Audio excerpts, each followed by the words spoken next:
오늘은 타인을 도우면 비전이 이루어진다, 이런 제목으로 말씀을 전하도록 하겠습니다. 세상을 구한 의학의 전설들이라는 책이 있는데요. 참 이 책을 통해서 좀 도전을 받은 부분이 있습니다.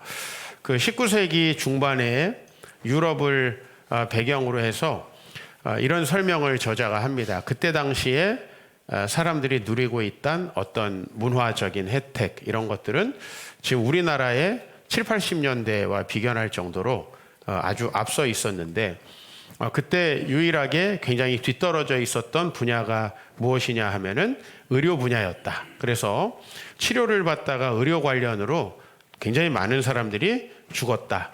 근데 그 세 가지를 좀 요약을 해보면, 하나는 마취제가 아직 이렇게 개발되지 않아가지고 사람이 수술을 하게 되면은 거의 이제 큰 난리가 나는 거죠. 그리고 이제 두 번째는 여전히 전염병인데, 여러분 이제 유럽의 그 흑사병이 오랫동안 창궐했던 건 여러분이 아실 거고, 그 다음에 이제 19세기에는 콜레라라는 질병이 이제 유럽의 많은 사람들을 죽였는데, 이 콜레라에 대해서 잘못된 지식을 가지고 있었고, 대부분이 그냥 공기 중에 나쁜 기운이 전파됐는데, 그걸 사람들이 이렇게 마시게 되면서 콜레라가 걸린다라는 생각을 하고 있었다고 합니다. 또 다른 하나는 이제 많은 사람들이 수술 중에 죽었는데, 그것은 이제 소독제가 없었기 때문에, 또 수술한 부위가 썩고 괴사되는 이런 일들 때문에 굉장히 많은 그 환자들이 고통을 겪었다고 합니다. 그런 중에 이제 모든 의사 선생님들이 다 똑같지 않겠죠? 그 환자들에게 특별히 관심을 가진 그런 의사 선생님들이 있었는데, 보스턴의 한 치과 의사 윌리엄 모튼이라고 하는 의사가, 여러분 그 치과 치료 사실은 뭐 생각만 해도 좀 두렵잖아요. 근데 너무 많은 사람들이 받아야 되는 또 치료이기도 하고, 저도 개인적으로 이 치과 어렸을 때 많이 고생을 했는데, 환자의 고통을 어떻게 줄여줄 것인가에 대해서 관심을 가지고 마취제를 계속 시도해 보다가 이제 특별한 마취제를 발견하게 되고, 그래서 아주 좋은 마취제들이 나오면서 지금은 어느 정도까지 발전을 했냐면, 저는 그 청년 때 제가 가르쳤던 한 청년이 이제 치과 의사가 돼가지고 지금 저를 진료해주고 있는데, 한 2년 전쯤에 제가 그 어금니 제일 안쪽에 있는 게 세로로 깨졌어요. 세로로. 가로로 깨진 게 아니라 세로로. 그래서 갔더니 이거는 지금 바로 뽑아야 되고 임플란트를 해야 된다. 그래서 이제 임플란트 하면 여러분 어때요? 쨍 해가지고 막 나사 끼는 것 같이 그런 느낌이 들잖아요. 얼마나 아플까? 근데 진짜 우리 이루가 꼬집는 것만큼의 통증도 없이 임플란트 모든 시술이 끝났어요.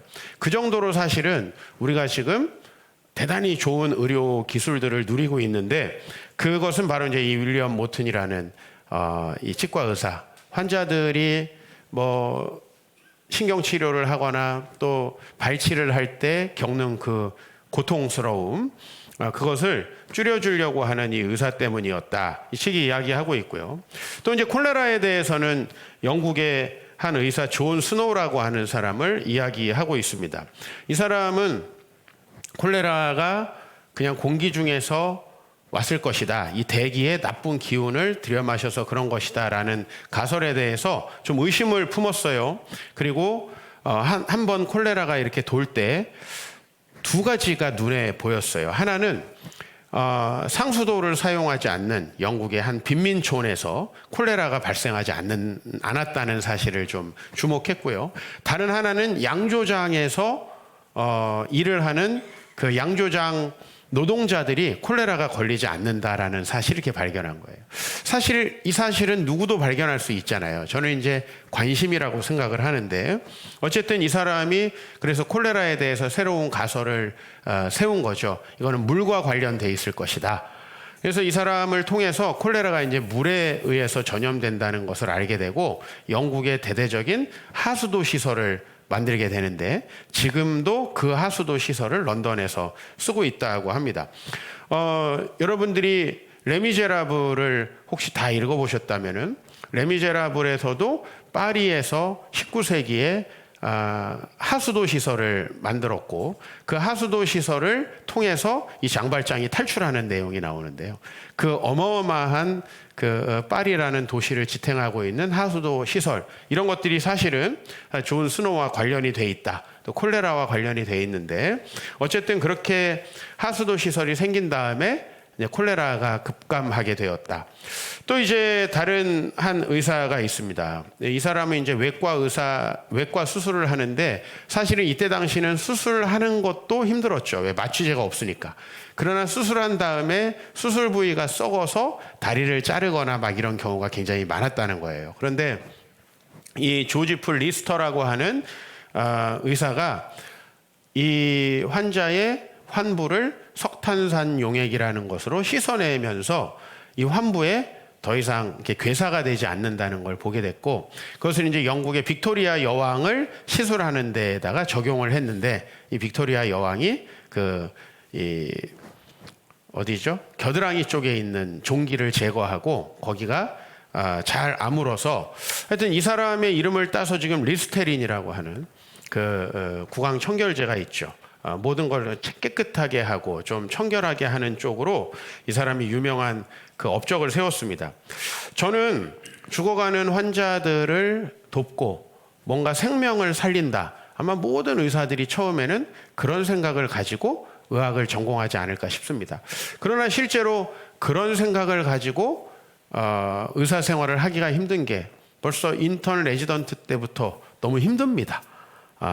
그러니까 힘들고 내 사생활이 잘 보장이 안 되고 하니까 요즘에 거의 대부분의 의사들이 힘든 과를 하지 않으려고 하고 쉽게 돈을 벌 수 있는 과를 하려고 하죠. 뭐 의사들을 비난하고 싶은 생각은 없습니다. 저도 의사가 됐으면 똑같이 했을 것이니까.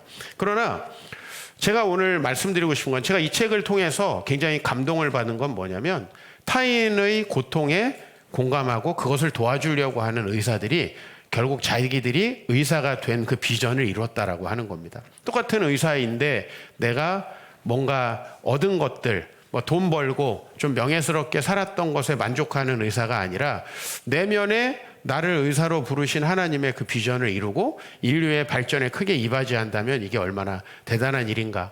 사실 목회에도 좀 적용을 해봤습니다.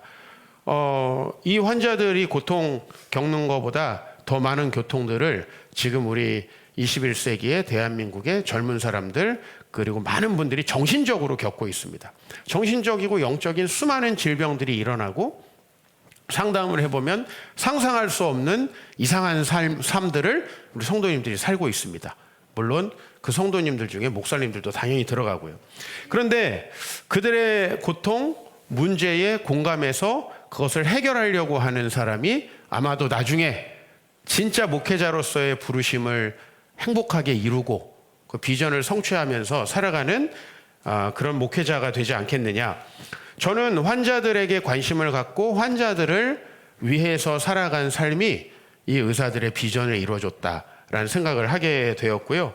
제가 늘 인생의 어떤 벽에 부딪히면 생각하는 인물이 다윗인데, 이 다윗이라는 사람의 말씀을 오늘 좀 여러분들과 또 한 번 나누려고 합니다.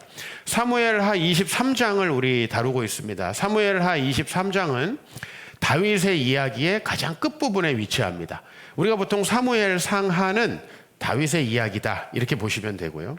그 중에서 이제 사무엘 상은 주로 다윗이 도망 다니고 아주 어려운 시절입니다. 여러분들 막 돈 없어서 이사 다니고 막 돈 없어가지고 택시 안 타고 버스 타고 가다 버스 사고 나고 막 이런 시절 있잖아요. 그런 시절이고, 사무엘 하는 다윗이 왕이 돼가지고 아주 큰 영화를 누리다가 실수하고 넘어지는 내용들도 있는 그런 얘기인데요. 사무엘 하의 가장 끝에 저자가 무엇을 기록하고 있냐면, 이 다윗이 왜 이렇게 자기의 비전을 하나님 앞에서 이룰 수 있었는가에 대해서 이야기하면서 용사들의 명단을 이야기하는데 37명의 사람의 이름을 기록하고 있고요. 그 중에 오늘 본문에서는 5사람의 특별한 에피소드를 기록하고 있습니다. 다윗의 비전이 뭡니까? 사실 오늘 일부 예배 때도 우리 청소년들, 청년들에게 비전을 물어봤는데, 비전이 없는 사람은 참 불쌍한 사람이죠. 두 번째로는 비전을 내가 소유했다. 그래도 그 비전은 나이를 먹으면서 점점 희석되고 사라지고 나중에는 그 비전과 전혀 상관없는 삶을 살아가는 경우가 대부분이잖아요. 그런데 다윗은 어떤 비전을 가지고 있었느냐 하면 하나님께서 그에게 주신 비전은 400년쯤 전에 모세와 여호수아에게 약속했던 땅, 그 땅을 차지하게 하는 비전이에요. 다시 말하면 400년 동안 그거를 아무도 이루지 못했다라고 하는 것이고, 또 생각해 보면 되게 어려운 비전이었다라고 하는 것이죠. 그러나 그 비전을 하나님께서 그에게 주셨어요. 여러분들 다윗의 이야기를 좀 잘 아시는 분들은 다윗이 성전을 건축하려고 했는데 하나님이 막았다라는 걸 여러분이 기억할 거예요. 그죠? 하나님이 왜 그걸 막았는가? 어떤 사람은 다윗이 피를 많이 흘려서 좀 문자적으로 이해를 해서. 근데 저는 성경 전체를 보면서 하나님이 왜 그것을 막았냐? 하나님 다윗에게 시키고자 하는 일이 있었던 거죠. 다윗은 그때 성전 건축에 모든 에너지를 쏟을 때가 아니었다. 무엇을 해야 된다? 다윗은 땅을 차지하고 그 땅에 하나님의 율법과 비전들을 심는 일들을 해야 한다. 하나님께서 가나안 땅을 그에게 주신 거죠. 근데 여러분 사실 뭐 여기 땅 한 평 없는 분들이 대부분인데 우리가 가나안 땅 전체를 차지한다. 사실 이런 생각하기가 어렵죠. 그러나 다윗은 실제로 그 비전을 이루었고요. 그 비전을 이룬 다른 나라와 좀 달랐습니다. 여러분 과거에 막강한 권력을 가지고 있었던 이집트의 파라오, 또 저 바벨론의 느부갓네살, 또 아수르의 여러 왕들은요, 자기 나라에 노예들을 동원해서 불가사의한 건축물들을 만들었습니다. 그러나 다윗은 그렇게 하지 않았다는 거예요. 그럼 무슨 얘기냐면 일반적으로 제국이 가는 길을 가지 않았다. 주변 나라들을 힘들게 하고 고통스럽게 하면서 자신들의 부흥을 이룬 게 아니라 다윗은 그 나라들의 율법을 심고 평화로운 샬롬이 이루어지게 했다라는 것이죠.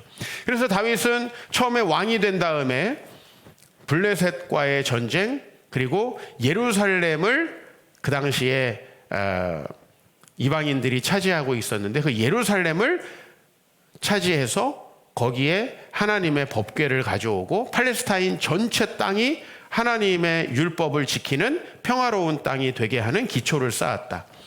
여러분 생각해 보면요, 다윗은 그럴 일을 할 수 있는 엄두가 안 났어요. 여러분들 결혼하고 막 남 도와줄 수 있는 엄두가 납니까?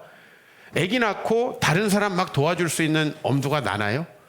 그렇지 않죠. 사실 다윗도 처음에 왕이 됐을 때 다윗은 왕조가 바뀐 거예요. 다윗의 전 왕이 누굽니까? 사울입니다. 다윗이 왕이 됐으면 많은 구테타가 일어나고 정통성을 세우기 위한 많은 노력들이 필요한 거예요. 실제로 사울의 대를 이어서 혹은 사울의 세력들이 끊임없는 반란을 일으켰어요. 근데 다윗은 그것에 집중하지 않고 하나님의 비전에 집중하고 있다라는 것이고요. 또 다윗이 오늘 많은 용사들이 그 일을 도와줬다라는 것이에요. 오늘 다윗의 용사들, 여러분들 요새 뭐 범죄도시라는 영화에 보면은 마블리, 뭐 마동석이라는 사람이 나오는데 마블리라고 하더라고요. 뭐 러블리하다고. 근데 이 마동석은 가공된 인물이죠. 일당백 아닙니까? 그죠? 장체는 겨우 이기더만. 근데 이 오늘 본문에 나오는 37명, 그 중에서 5명을 한번 소개해 보면 오늘 본문에 요셉 바세벳이라고 하는 사람이 제일 먼저 나옵니다. 이 사람은 단번에 800명을 상대할 수 있는 사람이었어요. 단번에 800명, 이거는 좀 너무 심하지 않습니까? 우리가 이걸 영화로 만들어도 야, 이건 좀 너무하다. 실존 인물이라는 거죠. 두 번째는 엘르아살이라고 하는 사람인데 이 사람은요, 싸우다가 손에 칼이 붙었대요. 뻥이에요? 아니잖아요. 이건 무슨 말이냐면 이 사람의 지구력이 그 정도 좋았다는 거예요. 우리가요, 어떤 일을 너무 하다 보면 손이 짓물러서 그 도구와 하나 됩니다. 그렇게 표현을 하는 거예요. 이 사람은 싸움에 나갔는데 적들이 너무 많이 쳐들어오니까 자기 동료들이 다 도망을 갔어요. 혼자서 일당백하고 손에 칼이 붙기까지 싸웠고요. 세 번째 삼마라는 사람이 있는데 이 사람도 홀로 블레셋과 싸웠던 사람이에요. 여러분이 영화에서 본 어떤 사람보다도 용맹스러운 사람들.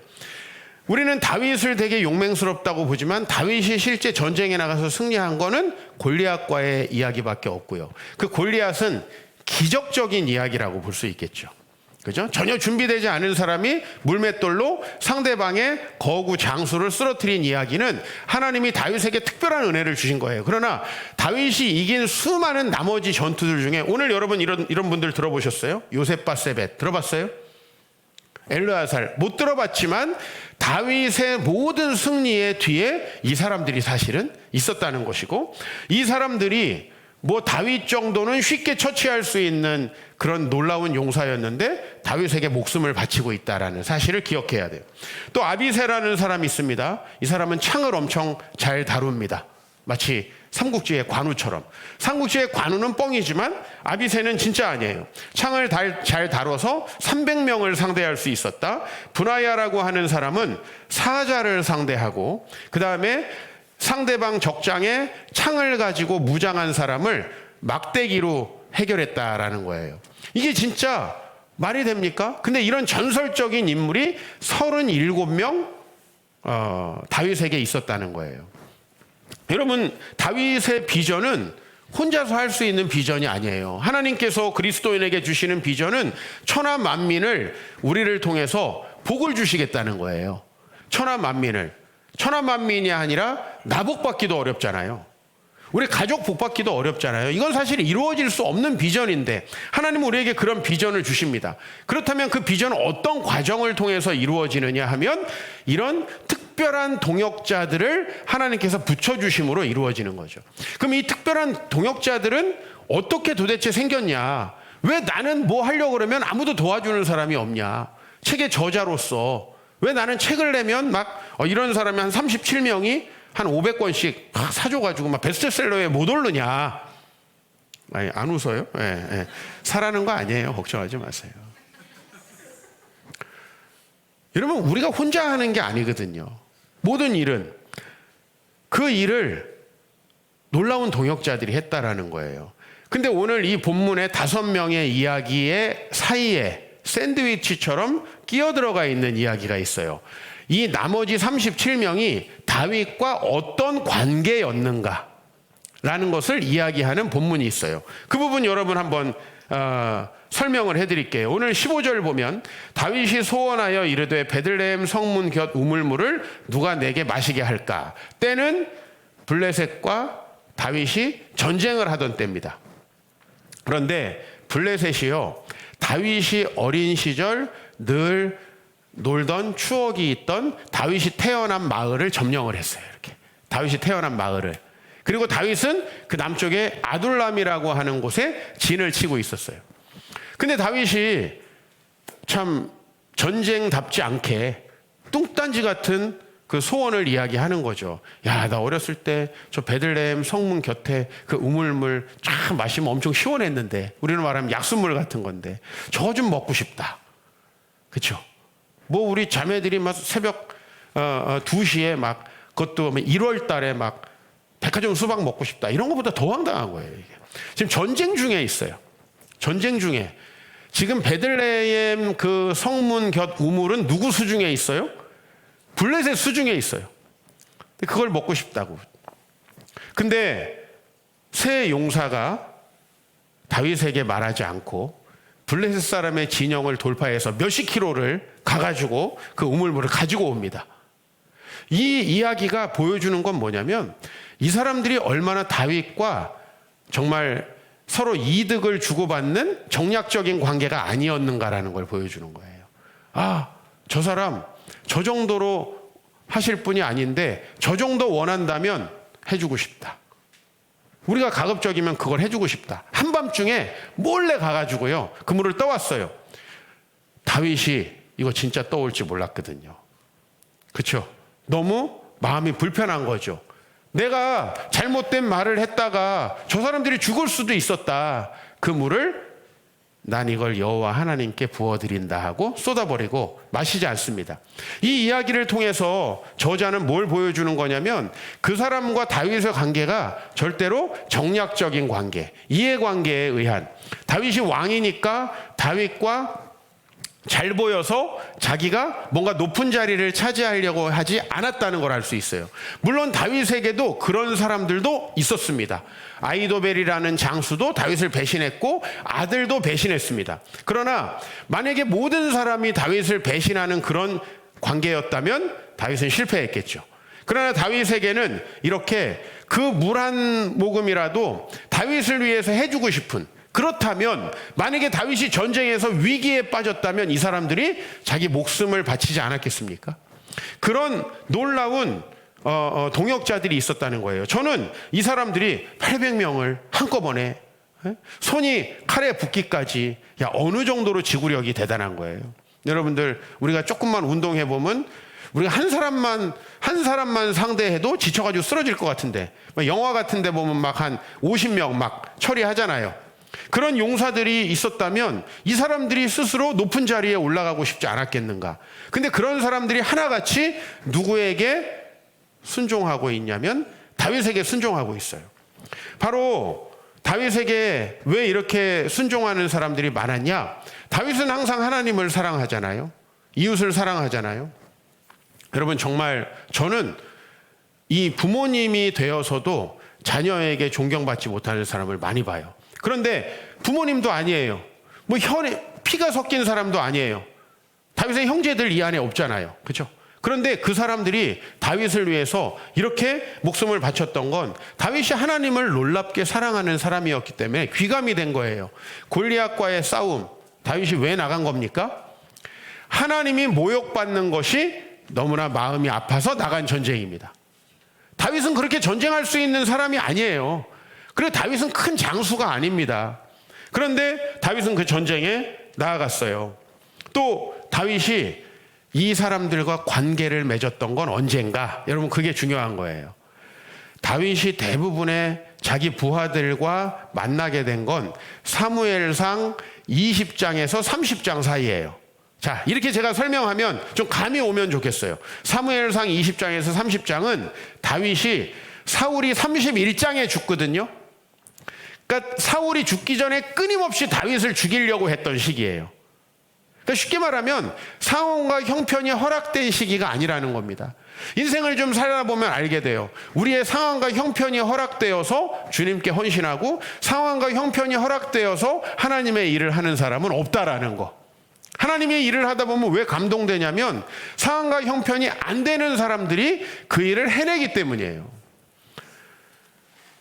하나님께서 이 다윗을 왜 높이 쓰냐면 다윗도 허물이 있는 사람이에요. 다윗도 성적 충동에 넘어졌던 사람이고, 다윗도 자기가 전쟁에 승리하니까 야, 우리가 이제 이 정도의 군사력을 갖췄구나 자랑하고 싶은 마음도 들었던 사람이에요. 너무나 우리와 가까운 사람이에요. 근데 왜 하나님께서 다윗에게 동역자를 붙여줬을까? 아니, 반대로 말하면 왜 이 사람들은 다윗에게 이렇게 감동됐을까? 그것은 다윗이 도저히 형편이 되지 않았는데 도와준 거죠. 사랑한 거죠. 함께 있는 거죠. 그들이 필요한 것들을 행한 겁니다. 사무엘상 20장에서 30장 사이에는 아둘람에 찾아온 많은 불쌍한 사람들을 거둬들이는 다윗의 모습이 나오고요. 자기가 발각되면 죽을 수도 있는데 어려움에 빠지고 약탈당하는 그일라 주민들을 돕는 이야기가 나옵니다.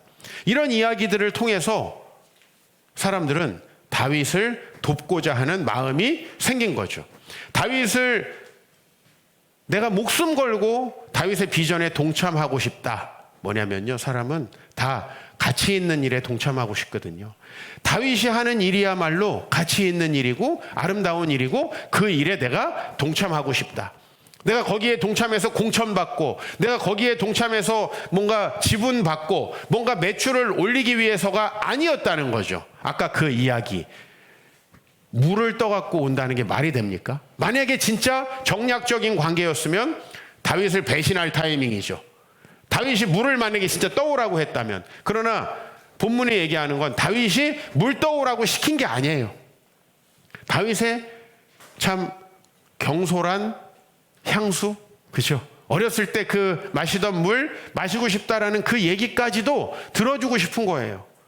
왜 우리에게 동역자들이 없을까? 반대로 말하면 우리에게 어떻게 앞으로 동역자가 생길까? 그것은 여러분 지금 여유가 없고 힘든 시기일 겁니다. 그러나 여유가 없고 힘든 시기에 우리가 타인들을 섬길 수 있어야 그게 진짜 감사한 일이고 행복한 일이고 동역자들이 얻어지는 일이겠죠. 타인을 도울 때 우리가 성장하고 비전이 이루어진다. 안나 카레니나라고 하는 작품, 여러분들이 여성 고전 안에 보면 있죠. 그 안에 뭐 단연 주목받는 인물은 안나인데, 이 안나가 처음 등장할 때 이제 자기의 시언니죠. 시언니, 자기 오빠의 아내가 자기 오빠가 불륜을 저질러서 이혼을 하려고 하니까 그것을 좀 위로하고 무마시키려고 모스크바에 갔다가 한 무도회에 가게 됩니다. 근데 그 무도회에서 이 10살 먹은 아들이 있는, 쉽게 말하면 이제 아줌마인데요. 이 안나는 가가지고 모든 처녀들을 오징어로 만들어버리는 사건이 일어납니다. 그 정도로 안나 출중한 인물이었고, 그 안에 이제 브론스키라는 인물이 군인이었죠. 군인, 멋있는 군인이 나오는데, 이 브론스키가 아주 젊고 아주 아름다운 많은 처녀들의 청혼을 제껴버리고 안나에게 꽂혀요. 그럼 모든 걸 소유한 사람이죠. 근데 여기에서 가장 불쌍한 사람으로 한 사람이 등장하는데, 바로 못생기고 그다음에 청혼에도 실패하는 저 농촌의 영지를 가지고 있는 레빈이라고 하는 사람이 나옵니다. 좀 설명을 하면 이래요. 여기 이제 안나가 있어요. 안나를 브론스키가 좋아합니다. 이 브론스키에게 키치라고 하는 여성이 청혼을 했다가 차입니다. 왜? 안나 때문에. 유부녀 때문에 이 젊은 자매가 차이고, 이 자매에게 레빈이 청혼했다 차입니다. 왜? 이 사람 브론스키를 좋아하니까. 그러니까 계속 뒤만 보고 있어요. 전부 다. 안나가 최고 탑에 있고, 뒤에 브론스키가 있고, 그 사람 바라보는 키치가 있고, 저 뒤에 레빈이 있는데, 정말 불쌍하게 일장이 끝납니다. 패배자. 이 사람은 청혼에 거절되고 이제 아주 좌절스러운 마음으로 고향에 돌아오는데요. 이 사람 고향에 돌아와서 이제 자기가 현실을 인정하자. 나는 청혼에도 실패할 수밖에 없는 사람이고 나는 별게 없는 사람이다. 그런 내가 갈 수 있는 길은 무엇인가? 어떻게 해야 내 자신이 발전할 수 있을까? 이 사람이 택한 건 뭐냐면 자기 영지에 가난하게 살고 있는 농부들이죠. 그래도 이 레비는 귀족입니다. 귀족은 형편이 좋죠. 근데 그 영지에서 너무나 가난하게 살고 있는 이 농부들에게 관심을 갖기 시작하고요. 이 농부들의 일에 동참을 합니다. 당시의 귀족들은 일을 안 하는 걸 영광으로 생각하는 거예요. 일을 한다면 그 사람은 급이 떨어지는 사람으로 보는 거예요. 직장 다녀? 그럼 거긴 급이 떨어지는 거예요. 이게 바로 19세기의 러시아입니다. 그런데 그들과 함께 풀베기를 하고 그들이 얼마나 수고하고 고통스러운지를 함께 느끼면서 공감하기 시작합니다. 아주 유명한 장면인데요. 그리고 거기에 이제 이런 문장이 하나 나와요. 나는 그 농부가 내 형보다 더 가까이 느껴진다. 자기 영지에서 뭘 하건 말건 신경 쓰지 않을 수 있는 그 농부에게 관심을 갖게 되고요. 자기가 물려받은 돈으로 술과 그 다음에 매춘으로 인생을 탕진하고 있는 그 형이 나오거든요. 형보다 열심히 살아가는 농부들에게 관심을 갖기 시작해요. 이 사람은 이러면서부터 성장을 하기 시작합니다. 타인의 아픔을 바라보기 시작하고 나중에는 자기의 청혼을 거절했던 그 자매와 다시 진정한 사랑을 이루고 아름다운 가정을 만들어가요. 이 이야기가 안나 카레니나의 절반 정도가 됩니다. 나머지 절반은 이제 탑이죠. 다 까버린 안나와 브론스키가 어떻게 몰락을 하는지에 대한 이야기가 나오죠. 여러분, 타인을 돕고 타인에게 관심을 가지고 오늘 이 문장, 나는 그 농부가 내 형보다 더 가까이 느껴진다.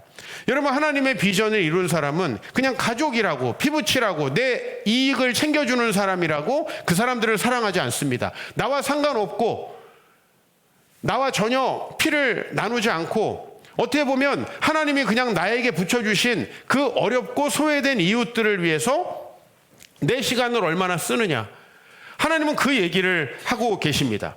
그것도 상황을 초월해서 아, 내가 지금은 상황이 안 됩니다. 상황이 되는 사람이 어디 있겠습니까? 선한 사마리아인의 비유, 누가복음에 나오죠. 어떤 사람이 강도를 만나서 죽어갑니다. 그 옆을 세 사람이 지나갑니다. 다 나름대로의 이유가 있죠. 다 나름대로 힘든 상황입니다. 하나님께서 사랑하는 선한 이웃은 누구입니까? 바로 자기 길을 멈추고 자기의 물질을 희생한 그 사람입니다. 우리가 인생을 살면서 이런 기회들이 많이 주어집니다. 여러분들에게도 여러분도 어려운데 환난당한 자, 원통한 자, 빚진 자가 찾아올 겁니다.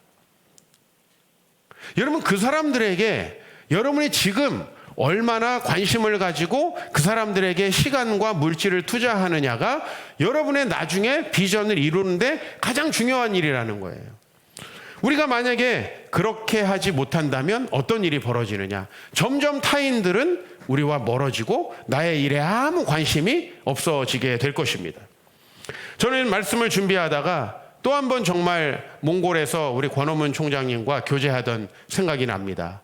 몽골에서요, 유일하게 바운더리가 있고 담장이 쳐져 있고 그 다음에 학교 캠퍼스가 있는 대학이 몽골국제대학이에요. 그럼 이분은 얼마나 돈이 있고 학위가 있고 무슨 대단한 인맥이 있기 때문에 그렇게 할 수 있었냐? 몽골에 있는 어떤 총장 중에 이분처럼 박사학위 없는 분이 있어요. 박사학위가 없어요, 이분은. 이분처럼 돈 없는 분 없어요. 한국에서 임대주택 살고 있습니다. 제가 본 어떤 분보다도 이분은 자기가 갖고 있는 건 없어요. 근데 어떻게 몽골의 시내에다가 땅을 부여받고 거기에 이렇게 수많은 건물들을 올릴 수 있었냐. 이번에도 또 저 뒤쪽에 큰 건물을 올리려고 지금 준비를 하고 계시더라고요. 어떻게 가능했냐? 이분은 그냥 25살에 아내와 결혼해서 아내와 같이 몽골을 갔어요.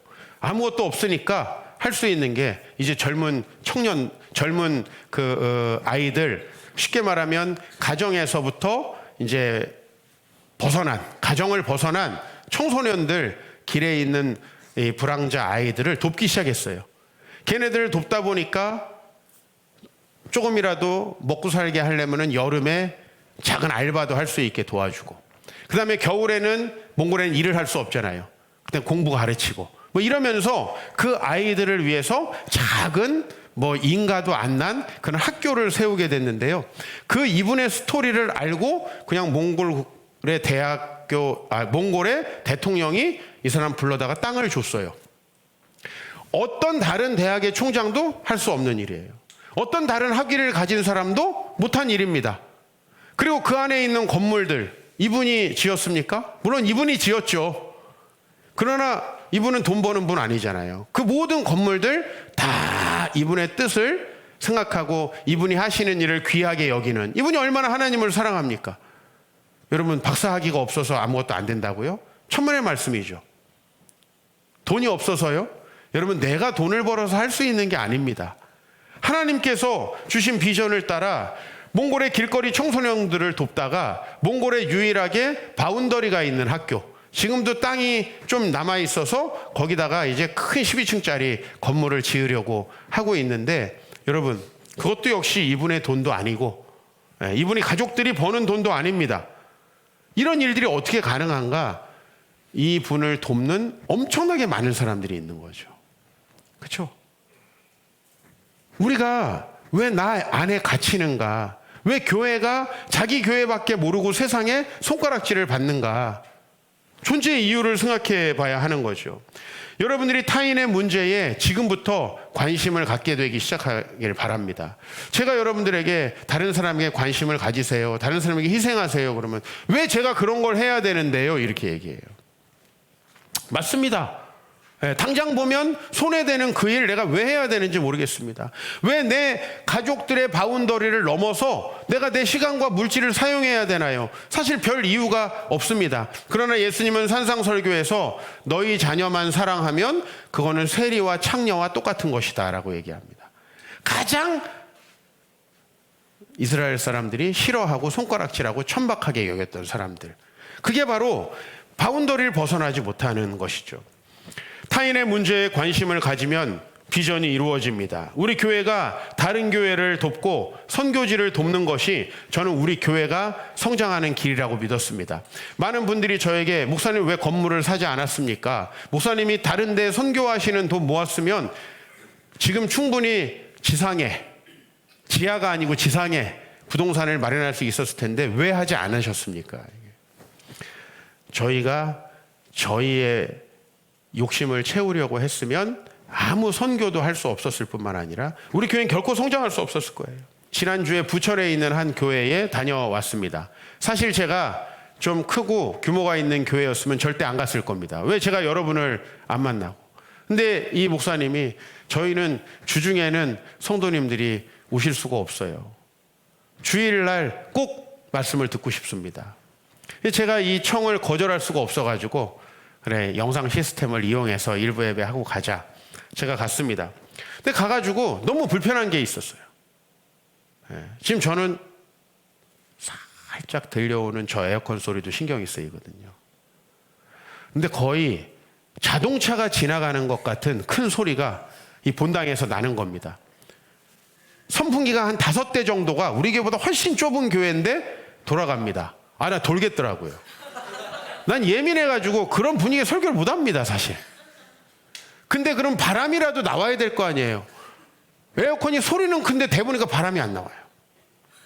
제가 수요일 날 말씀드렸는데 템피아 에어컨, 내가 태어나서 처음 본 에어컨 메이커인데 도대체 얼마나 됐는지 담임 목사님도 모르시더라고요. 자기 오기 전부터 있었다고. 설교를 어떻게 잘 마쳤습니다. 하여튼 잘 마쳤고요. 어제 카톡을 받았습니다. 목사님, 에어컨 바람을 우리 성도들과 함께 어제 처음 쐈습니다. 너무 시원하고 행복했습니다.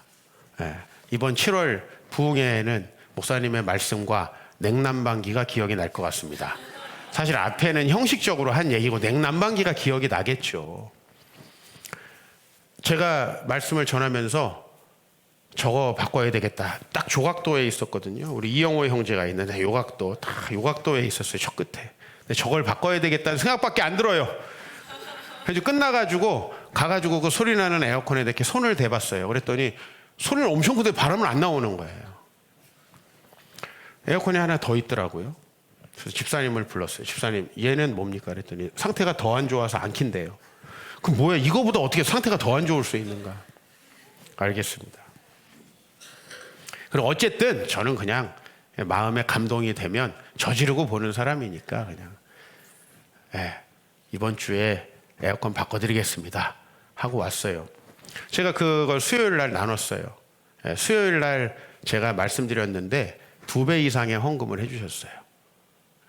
수요일에 이미 뭐 더 하셔도 됩니다. 그러나 하여튼 제가 수요일 날 그 말씀을 드렸고 또 감동한 성도님들이 하셔서 금요일 날 모든 설치를 다 마쳤는데요.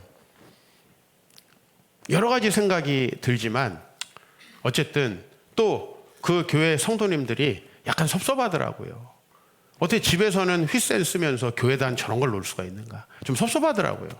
한편으로는 왜 이걸 또 나한테 하게 하는가? 막 이러면서 약간. 근데 사실 우리 교회 헌신을 통해서 우리가 다른 교회를 또 도와줄 수 있는 기회가 감사하다. 말씀 준비하는데 어떤 기업 회장이 이런 얘기를 했다고 SNS에 뜨더라고요. 기업의 존재 이유는 삶의 질을 향상시키는 것이다. 여러분, 이 돈 버는 기업도 이 세상의 속물들의 집합인 이 기업도 다른 사람의 삶의 질을 향상시키는 걸 목적으로 삼아요. 제가 나이가 들면서 기업을 하고 사업을 하는 사람들을 보니까 돈을 밝히는 사람은 결코 사업에 성공할 수 없더라고요. 다른 사람이 무엇을 필요로 하는가, 무엇이 도움이 되는가, 이거를 생각하는 사람. 목회자로 말하면 교회의 자립을 목적으로 하는 사람들은 다 어렵더라고요. 성도님들의 필요가 뭔가, 그들의 마음의 질병은 무엇인가, 그건 내가 어떻게 정말 말씀으로 해결하고 어떻게 주님께 기도해서 하나님의 기적을 경험할 것인가, 이거에 골몰하는 사람들. 조지 리스터도 생각나고 윌리엄 모튼도 생각나더라고요. 여러분, 우리가 어떻게 살아야 되겠습니까? 여러분, 잘 되고 싶지 않습니까? 하나님께서는 타인들을 통해서 우리의 비전에 협력하게 하십니다. 하나님이 주신 비전을 혼자 이룰 수 있는 사람이 이 세상에 없습니다. 여러분이 아무리 무슨 우리나라에서 갈 수 없는 어마어마한 대학을 나와도 혼자는 혼자일 뿐입니다. 아무것도 할 수 없습니다. 타인의 삶에 관심을 가지시기 바랍니다. 타인과 시간을 좀 함께 하라는 거죠. 이번 주에 여러분에게 첫 번째 질문이, 지난 일주일 동안 여러분이 타인에게 한 일이 있는가 질문을 한번 드렸습니다. 솔직하게 한번 답변해 보십시오. 이 일주일 동안 또 아우 덥다, 짜증난다, 이렇게 하고 살지 않았나? 여러분이 타인들에게 시간을 보내지 않았다면 우리의 미래는 그렇게 잘 되기가 어려울 겁니다. 그러나 우리가 타인의 삶에 관심을 가졌다면 시간이 좀 지나서 타인들이 여러분들의 비전을 돕고 있을 것입니다.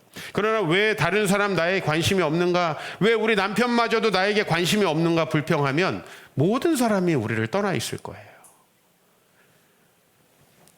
우리는 이 시간에 바나바 같은 사람이 좀 되기를 소망합니다. 여러분, 성경에 나온 인물들 중에서 출중한 인물들이 있죠. 베드로, 막 바울, 출중한 인물들. 그러나 그다지 출중하지 않지만 모든 교회에서 바나바 사역하자, 새 가족을 섬기기 위해서 바나바처럼 섬기자, 이 얘기를 늘 합니다. 바나바는 누구냐면 사도행전 4장 36절에 구브로에서 난 레위인입니다. 레위인이고 예루살렘에서 살지 못했던 사람이에요. 아마도 레위인이지만 하나님의 성전을 섬기는 일을 벗어나서 이방 나라에 가서 돈을 번 사람의 자손인 것 같습니다. 그죠? 구브로 어디예요? 키프로스라는 지중해에 있는 큰 섬나라입니다. 근데 이 사람이 원래 이름이 요셉인데 이 사람은 바나바라는 이름으로 알려졌어요. 바나바는 위로의 아들이에요.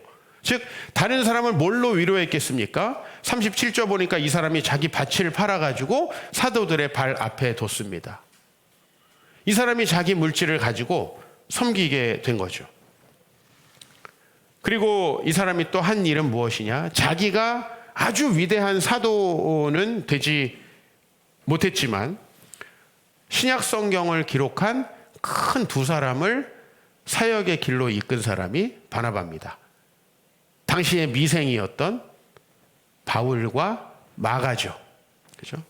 사도행전 11장에 보면 바나바가 사울을 찾으러 다소에 가서 만남의 안디옥에 데리고 와서 둘이 교회에 1년간 모여 있어 큰 무리를 가르쳤고, 즉 사도 바울은 하나님의 은혜를 크게 입고 굉장히 똑똑한 사람이었지만은 그가 잘못한 것들이 있잖아요. 과거에 사람들이 그를 믿어주지 않았습니다. 실패자라고 낙인 찍고 저 사람은 나쁜 사람이라는 낙인이 찍혀 있었어요. 그런데 이 사람을 안디옥이라는 지금 시리아에 있는 도시죠. 그 도시로 데리고 가서요, 그 도시에서 그 사람의 달란트를 활용할 수 있게 해줍니다. 바로 말씀을 가르치게 하는 거죠.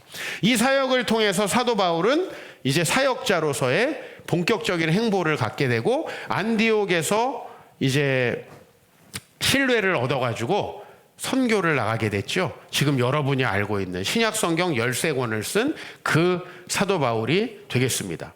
이 사람 바나바가 아니었으면 불가능했던 삶이고요. 또 한 사람이 있습니다. 늘 뭘 시작하면 오래 못 견디고 포기하는 사람. 제가 성경을 준비하다가 우리 아들도 생각나고 우리 성도들도 생각나고 그런 미생, 그 사람이 바로 신약 성경 마가복음의 저자 마가였습니다.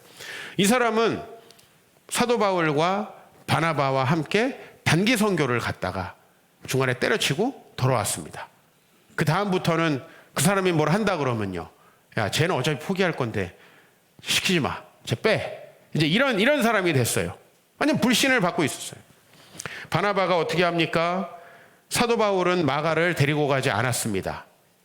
다른 사람을 선택해서 선교를 떠나버렸습니다. 그랬을 때 마가를 데리고 배 타고 구브로라는 섬에 갑니다. 왜 구브로로 갔냐면 바로 자기의 고향이기도 하고 이 마가를 다시 회복시켜 주기 위함입니다. 미생이었던 사람들을 섬기는 거예요. 그 사람들을 섬겨서 이 사람 두 사람이 도합 신약 성경을 14권을 썼어요. 신약 성경이 총 몇 권이죠? 27권이에요. 마가가 그리고 바울이 14권을 썼는데 신약 성경의 절반 이상을 바나바가 세운 사람이 쓴 거죠. 바나바가 쓴 것과 다름없지 않습니까?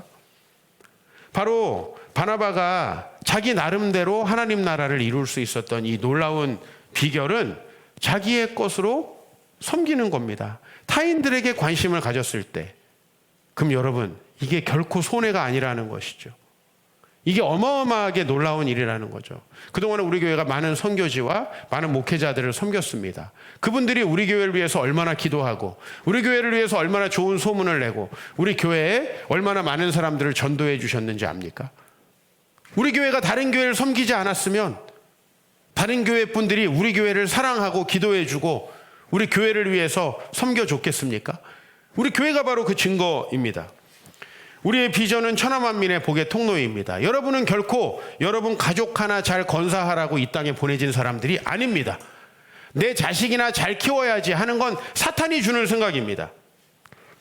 그래서 내 자식이나 잘 키워야지 하는 사람 중에 자식 잘 키운 사람 있나요? 30, 40대 자매들이 대부분 왜 교회를 오냐면 고부간의 갈등과 자녀와의 갈등이에요. 왜? 왜냐면 남편과의 갈등 때문에 왜 교회를 안 오냐? 남편과 갈등이 있을 땐 남편을 버려버리고 자식에게 의지할 수가 있어요. 자식에게까지 실망하면 갈 곳이 없어서 교회를 와요. 그렇게 하는 게 아니라 정말 내가 하나님의 나라를 위해서 열심히 일하다 보니까 하나님이 우리 자녀와 남편과 또 우리의 모든 가정에 있는 문제들까지도 해결할 수 있는 가정이 된다는 거죠. 타인을 돕는 건 훈련이 필요합니다. 일주일 동안 타인들을 위해서 몇 분의 시간을 혹시 쓰셨는지. 이번에 VBS가 시작됩니다. 청소년 캠프, 또 우리 수련회가 있습니다. 여러분, 돕는 자가 되시길 바랍니다. 최대한 내가 가진 것으로 타인을 섬기는 사람이 되시기 바랍니다. 그러면 여러분 나중에 여러분이 무슨 일을 하려고 그러면 득달같이 달려들어서 여러분의 일을 돕는 분들이 생긴다는 거예요. 이게 엄청나게 이득이라는 걸 꼭 경험할 수 있게 되시기를 주의 이름으로 축원합니다. 이번 여름에 킹덤 틴즈 캠프를 하려고 합니다. 7교회와 함께 합니다. 여러분들 마음 써주시고 기도해 주시고 후원해 주시기 바랍니다. 미주 세미나를 합니다. 벌써 감사하게도 미주 세미나를 좀 후원해 주신 성도님이 계셨어요. 제가 말도 하지 않았는데 저는 너무 감사합니다. 돈이 없어서 이런 얘기 하는 거 아닙니다. 우리 교회 예산 풍부합니다. 그러나 우리 마음이 항상 이웃을 향해 있기를 바라고요. 여러분이 지금부터 10년만 그렇게 살아보십시오. 남은 삶이 얼마나 풍요롭고 여러분들이 뭔가 비전을 품고 함께 할 때 얼마나 많은 사람들이 그 일에 함께 하는지에 대해서 꼭 경험하게 되실 것입니다. 여러분들에게 그런 축복이 있기를 바라고, 여러분의 큰 비전, 하나님께서 마음에 주신 비전, 그것들이 어떻게 이루어지는지 경험하고 나누시는 여러분 되시기를 축복합니다. 기도하겠습니다.